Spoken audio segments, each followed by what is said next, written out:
से बचाव में बहादुरी की आवश्यकता तो होती है, लेकिन समझदारी के साथ। तेजी से बचाव करें,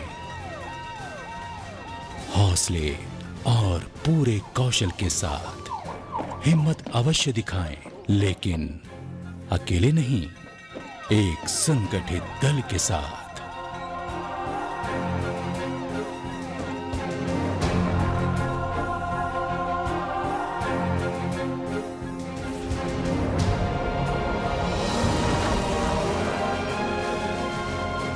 ये जानना महत्वपूर्ण है कि आपका शत्रु आपसे कोई भी युद्ध जीत सकता है। आप भी एक ऐसा ही शत्रु है।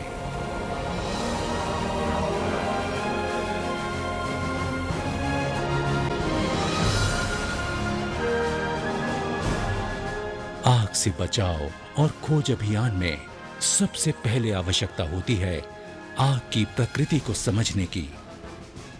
यदि आग को परिभाषित करें तो ये एक ऐसी रासायनिक प्रतिक्रिया है जिसके परिणाम स्वरूप ऊष्मा, प्रकाश और धुआं निकलता है।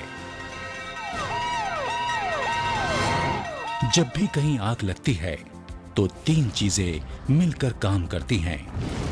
इसकी शुरुआत के लिए आवश्यक है ऊष्मा और ऑक्सीजन, जो इसको जलाए रखती है, और कुछ ईंधन जो जलता है।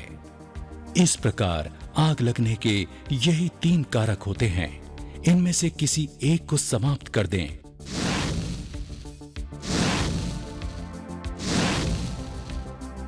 तो आग समझिए कि स्वतः ही समाप्त हो जाएगी। भिन्न भिन्न स्थानों पर आग की प्रकृति भी भिन्न होती है, इसलिए इन भिन्नताओं को समझना और उसी के अनुसार बचाव करना महत्वपूर्ण होता है। ये एक्सटिंग्विशर क्लासिफिकेशन ऑफ फायर के ऊपर कार्य करता है। इसका क्लासिफिकेशन होता है ABCD। ये क्लासिफिकेशन में class A, class B, class C and class D। Class A fire. इस आग में कार्बनिक प्रकृति के ज्वलनशील पदार्थ जैसे लकड़ी, कागज, रबर और कुछ प्लास्टिक्स होती हैं। यहाँ पानी का ठंडा प्रभाव आवश्यक है। यहाँ पानी के साथ CO2 यानी कार्बन डाइऑक्साइड प्रयोग करें, परंतु ध्यान रखें कि इसका प्रयोग चलते हुए बिजली के उपकरणों पर ना करें। Class B fire. इस आग में ज्वलनशील ठोस या द्रव्य होता है, आमतौर पर औद्योगिक आग में।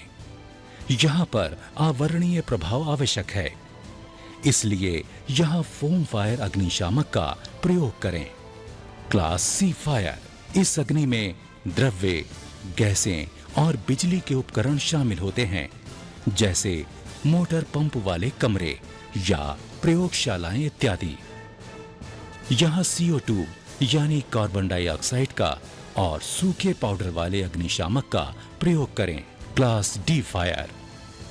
इस आग में ज्वलनशील पदार्थ जैसे मैग्नीशियम, एल्यूमिनियम और जिंक सोडियम इत्यादि शामिल होते हैं। ये पदार्थ पानी पर प्रतिक्रिया करते हैं और इस आग को बुझाने की विशेष तकनीक प्रयोग की जाती है। यहाँ ऐसे अग्निशामकों का प्रयोग किया जाना नितांत आवश्यक है जो ज्वलनशील कड़ी के साथ रासायनिक प्रतिक्रिया कर सकें।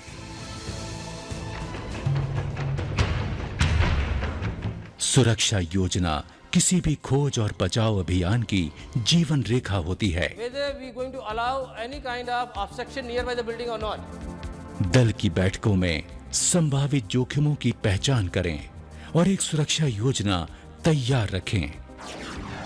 बड़े निर्माण जैसे बहुमंजिला इमारतों और कारखानों में पहले से ही आपातकालीन निकास योजना होती है। कार्यवाही के दौरान इससे काफी सहायता मिलती है।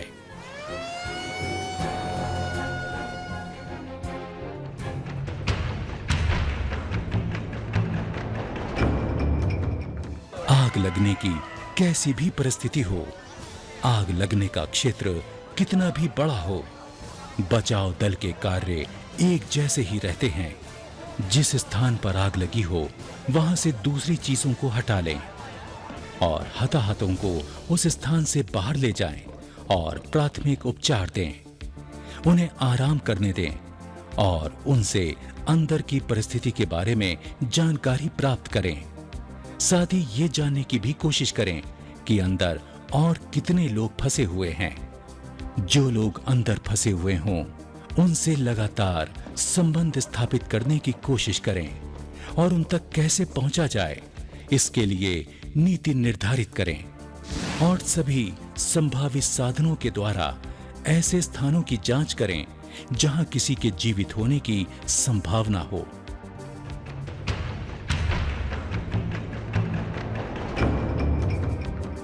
रेस्क्यू के लिए सबसे मोस्ट इंपॉर्टेंट है उसके इक्विपमेंट्स, जिसमें मूलतः मैनुअल, मैकेनिकल, इलेक्ट्रिकल और न्यूमेटिक और हाइड्रोलिक टूल्स का बहुत बड़ा एक रोल होता है। औजारों की पहचान उनके इस्तेमाल के अनुसार होती है। सच टूल्स, इक्विपमेंट्स और एसेसरीज।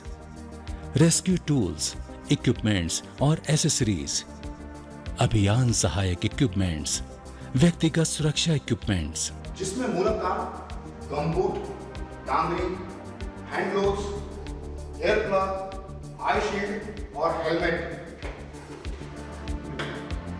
क्योंकि जब भी डिजास्टर में काम करेगा उस वक्त डेब्रिस या आयरन रॉड या और कोई भी ऐसे ऑब्स्टिकल या केमिकल इस पे जो फायरमैन काम कर रहा है उसको चोट ना पहुंचाए, इसलिए पर्सनल प्रोटेक्टिव इक्विपमेंट को पहना जाता है। एक अभियान दल के सदस्यों को उन गांठों को समझना जरूरी होता है, वहां पहुंचने के लिए जहां पहुंचना कठिन प्रतीत होता है, और साथ ही कामयाब बचाव अभियानों के लिए भी ये जरूरी होता है।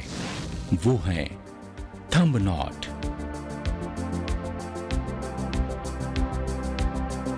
Clove hitch, round turn and 2 half हिचेस,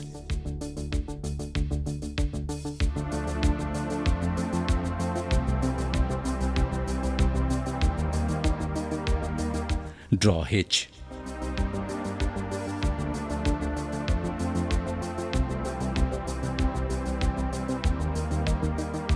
reef knot,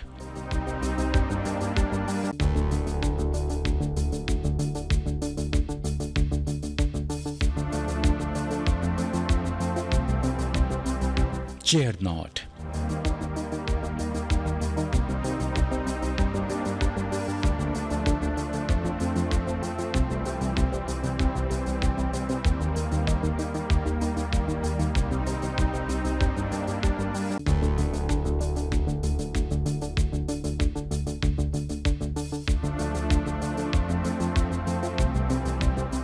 bowline,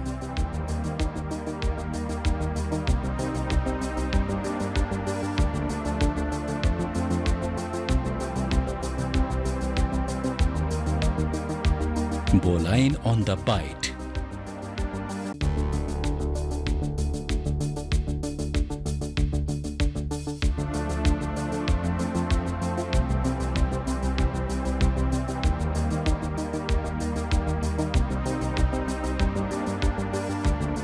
ship shank,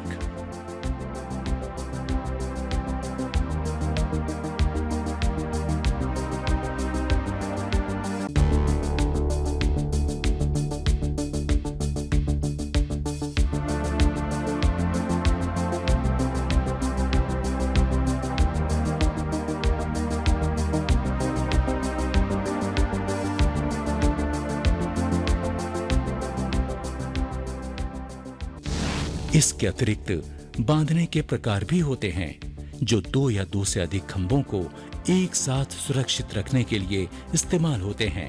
बचाव दल के सभी सदस्यों को स्ट्रेचर बांधने का अभ्यास अच्छी तरह करना चाहिए और ये पूरी तरह से आना चाहिए। स्ट्रेचर पर कंबल को तिरछा रखें, घायल को कंबल पर लेटाएं, पैरों के बीच में से समेटते हुए इसे पैरों के बीच में डाल दें।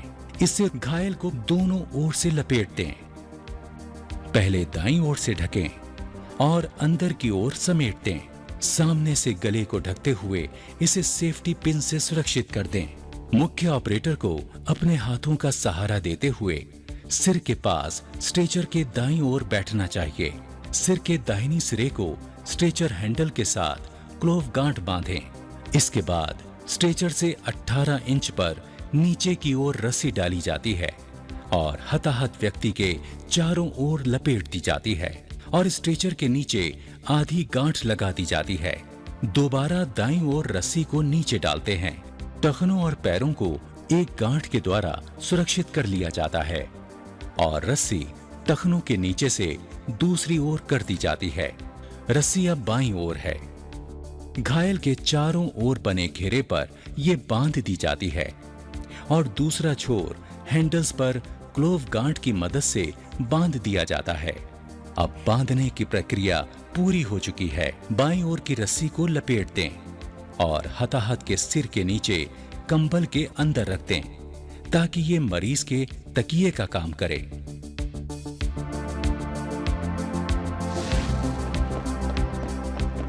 आग से बचाव अभियानों में सीढ़ियां जीवन रेखा होती हैं, जिनका इस्तेमाल हताहतों को ऊपर की मंजिलों से उतारने या रिक्त स्थानों में पुल की तरह हो सकता है। ये स्ट्रेचरों या डेरेकों के स्थान पर हो सकता है। सीढ़ियों के प्रकार और उनके प्रयोग के बारे में जानना बहुत जरूरी होता है। हुक सीढ़ी यानी कुंडा सीढ़ी 13 फीट 4 इंच या 4 मीटर लंबी। विस्तारक सीढ़ी 35 फीट या 13.5 मीटर।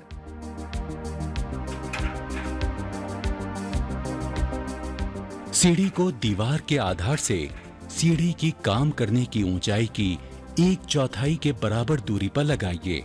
सुरक्षित तौर पर काम करने के लिए सीढ़ी को इसी कोण पर लगाना जरूरी होता है। और अब कुछ महत्वपूर्ण सलाह जो कि सीढ़ी को प्रभावी रूप से इस्तेमाल करने में आपकी सहायता करेगी।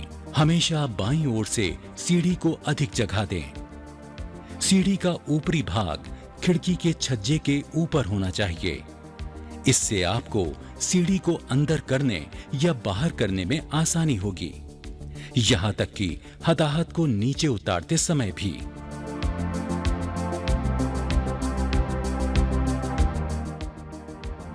पर ध्यान रहे, सीढ़ी पर स्थिरता के साथ चढ़ें।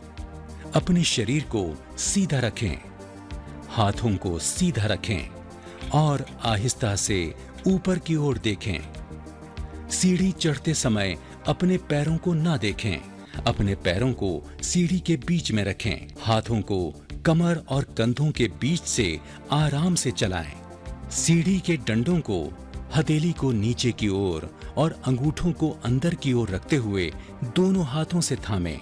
दोनों हाथ कभी एक समय में एक ही डंडे पर नहीं होना चाहिए।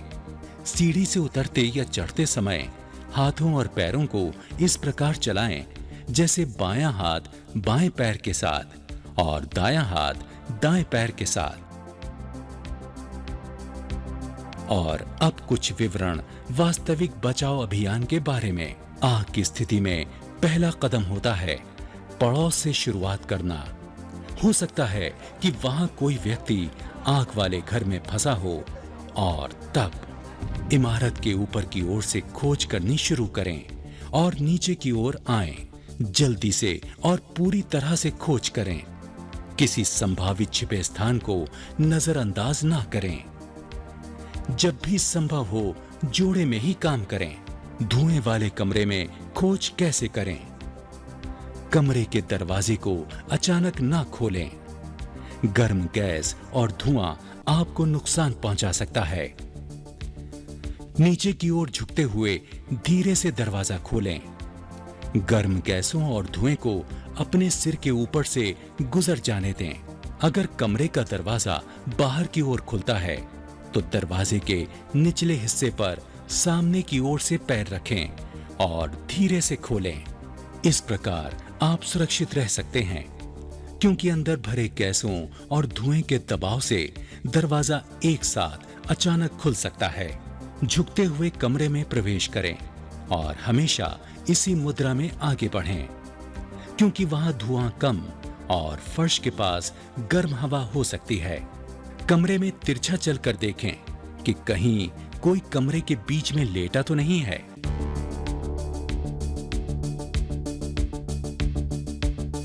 एक बार जब आप पीड़ित व्यक्ति तक जाते हैं तो आपको एक सकारात्मक रवैया अपनाना जरूरी हो जाता है।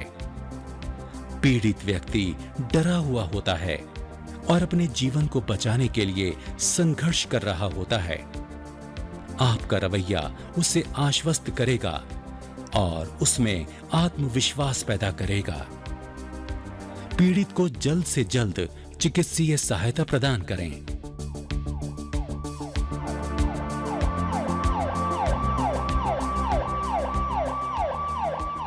आग लगने की स्थिति में हमेशा पीड़ितों को अभियान स्थल से हटाकर सुरक्षित स्थान पर ले जाना जरूरी होता है।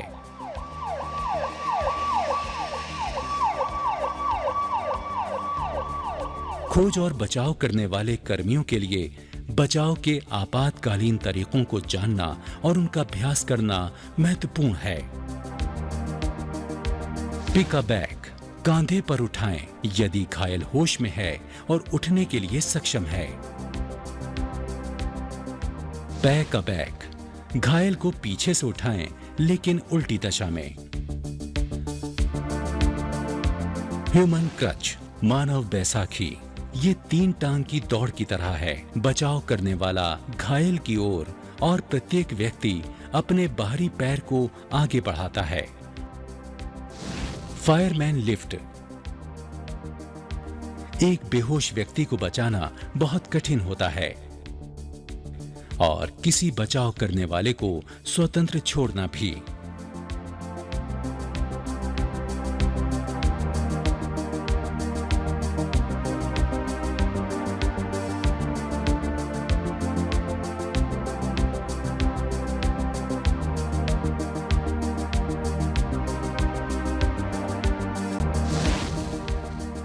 द फायरमैन्स क्रॉल, घायल व्यक्ति को अपनी पीठ पर डालें और उसकी दोनों कलाइयों को आपस में मिला दें। उसके हाथों से अपने गले में लूप बना लें और रेंगते समय उसे छोड़ दें। यह तरीका तब प्रयोग में लाया जाता है जब घायल बहुत ज्यादा भारी हो। रिमूवल्स डाउनस्टेयर्स, आश्वस्त हो जाइए कि घायल आपके सीने पर लेटा है और फिर उसे आसानी से नीचे लाइए। बोलाइन ड्रैग, इसमें घायल को अपनी पीठ पर डालना होता है और उसके हाथों को थामना होता है। तब एक रस्सी से उसे सुरक्षित करें और लूप बनाने के लिए प्रत्येक सिरे पर बोलाइन बांधें। गांठ घायल के सिर के नीचे होनी चाहिए। बचावकर्ता को उसे खतरे से जीन के द्वारा बाहर निकाल लेना चाहिए, जो कि लूप का दूसरा सिरा है। टो ड्रैग, जैसा कि नाम से जाहिर है, बचावकर्ता सबसे पहले घायल के हाथों को सुरक्षित करेगा, पैरों को घायल के बगल में रखेगा और उसके दोनों हाथ स्वतंत्र करके उसे खतरे से बाहर निकालेगा। इसी प्रकार 2 सदस्यीय दल के लिए तकनीकों को समझने के लिए ध्यान से देखें। Fore and aft method,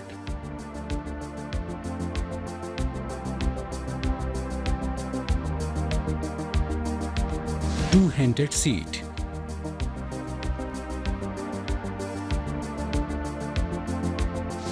four-handed seat,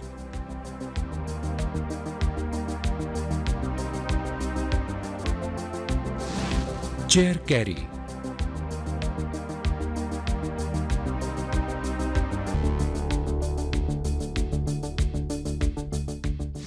close and blanket lift. आमतौर पर इस प्रकार उठाने में 4 लोगों की जरूरत पड़ती है, लेकिन कठिन परिस्थिति में 2 लोग भी इसे अंजाम दे सकते हैं। वो कपड़ा जिस पर घायल को रखा जाता है, बचाव करने वाले को उस कपड़े के भागों को थामने की आवश्यकता होती है। इम्प्रोवाइज्ड स्ट्रेचर्स, स्ट्रेचरों की कमी के कारण इसमें सुधार किया जाना बेहतर है। इसके लिए आप कोई पुराना दरवाजा, परत चढ़ी लोहे की शीट, एक कंबल या एक छोटी सीढ़ी प्रयोग कर सकते हैं। ये सभी एक अच्छी स्ट्रेचर साबित होते हैं।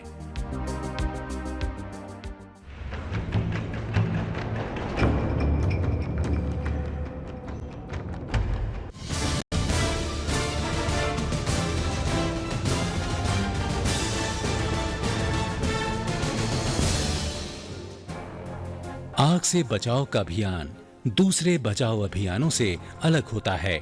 यहाँ हर क्षण परिस्थिति बदलती रहती है।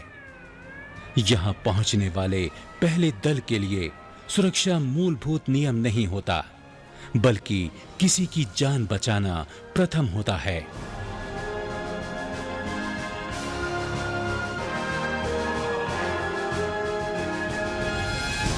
सावधान और अलार्म करने के लिए एक पूर्व निर्धारित विसिल अलर्ट सिस्टम होता है।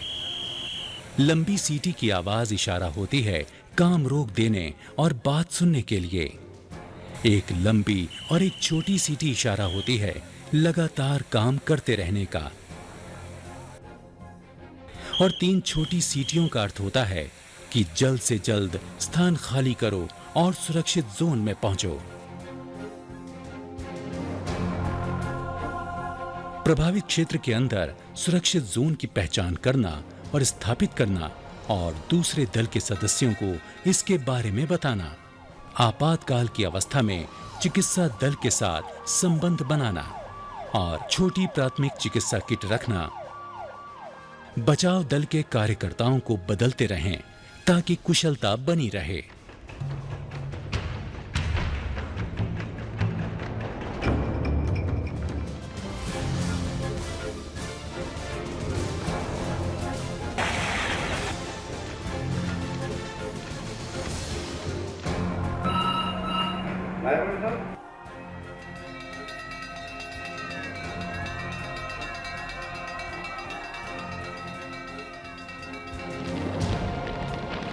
उदाहरण के लिए उसे जलते हुए वाहन के अंदर से घायल को सुरक्षित बाहर निकालना होता है। इस स्थिति में और अधिक देखभाल की आवश्यकता होती है, क्योंकि यहाँ आप अत्यधिक ज्वलनशील पदार्थों के बीच में काम करते हैं। तब यदि आवश्यक हो तो दरवाजों को काटें। घायल में श्वास अवरोधन के लक्षण देखें तो तुरंत चिकित्सीय सहायता उपलब्ध कराएं।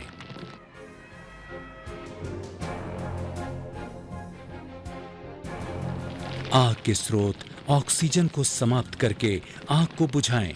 रासायनिक बाधा से निपटने के लिए बचावकर्ता को कुछ महत्वपूर्ण सुरक्षा साधनों को अपनाना चाहिए।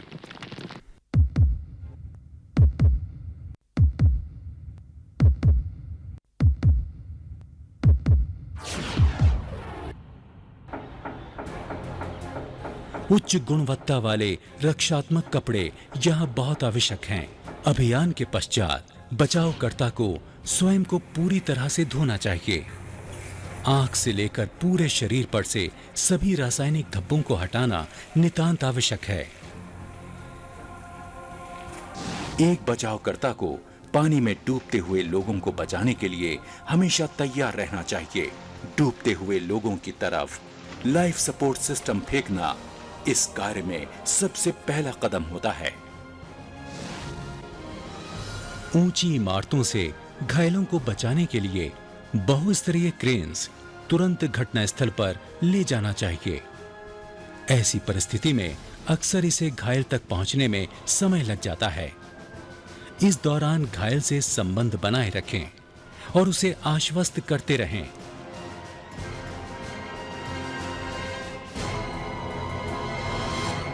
और चिकित्सीय सहायता के लिए तैयार रहें।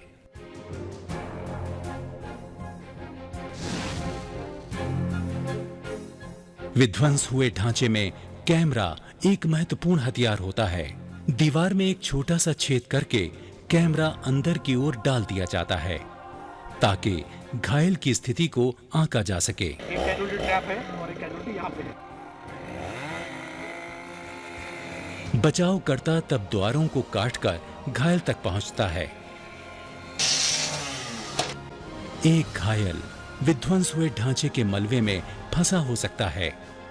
उसे हटाकर घायल को एक सुरक्षित स्थान पर ले जाने की आवश्यकता होती है। ताकि उसे शीघ्र चिकित्सीय सहायता उपलब्ध कराई जा सके। ये कार्य अक्सर कठिन और खतरनाक होता है। एक चौकस योजना और संपूर्ण प्रशिक्षण आपको ऐसी परिस्थितियों से निपटने के लिए तैयार करेगा। सदैव याद रखिए, आप जहां भी रहें, हमेशा मुस्कुराकर ही सेवा करें। इससे आप थकान और उच्च तनाव के स्तर से सुरक्षित रहेंगे।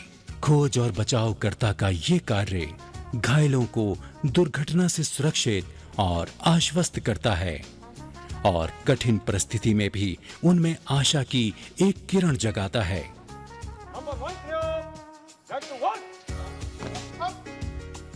कठिन प्रशिक्षण लीजिए और अनुशासन में रहकर कार्य कीजिए। गर्व महसूस कीजिए, आश्वस्त रहिए, जिम्मेदार बनिए और जीवन को बचाइए।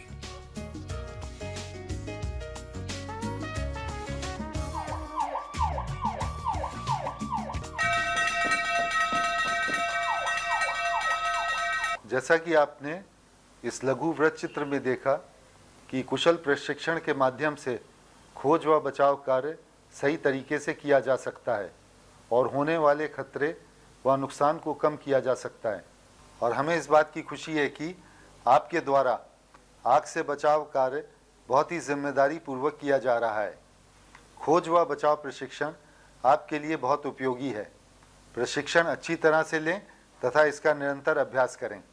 आपके उज्जवल भविष्य के लिए मैं हार्दिक शुभकामनाएं देता हूं।